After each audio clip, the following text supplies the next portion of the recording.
ఏంటి, చెట్లు మనకు జీవిత పాఠాలు నేర్పిస్తాయని నాకు మాత్రమే తెలియదా? సరే, ఈ కథ వినండి. చెట్లు ఎలాంటి పాఠాలు నేర్పిస్తాయో తెలుస్తుంది.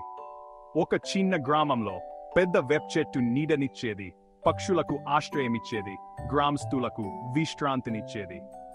ఒకరోజు ఆ చెట్టు కొమ్మల్లో ఓ చిన్న గాలిపటం ఇరుక్కుంది.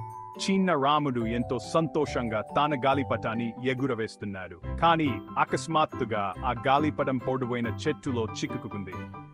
రాముడు దాన్ని విడిపించడానికి చాలా ప్రయత్నించాడు, కానీ చెట్టు చాలా పొడవుగా ఉంది. ఇరుక్కుపోయిన గాలిపటం, "ఓ చెట్టు, నువ్వు నా సంతోషాన్ని పాడు చేస్తున్నావు, నువ్వు నా ఆనందాన్ని దొంగిలిస్తున్నావు" అని అంది. చెట్టు నవ్వి, "చిన్న గాలిపటం, నేను నీ శత్రువును కాదు. నువ్వు ఎత్తుగా ఎగరాలనుకుంటున్నావు, కానీ జాగ్రత్తగా ఉండాలి.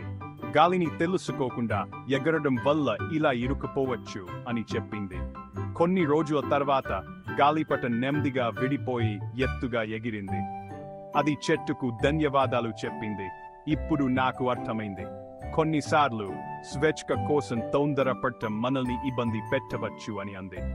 అప్పటి నుండి గాలిపటం ఎగరడానికి ముందు ఎల్లప్పుడూ దాని దారిని గమనించేది. నీతి: ఎక్కువ ఉత్సాహం హానికరం.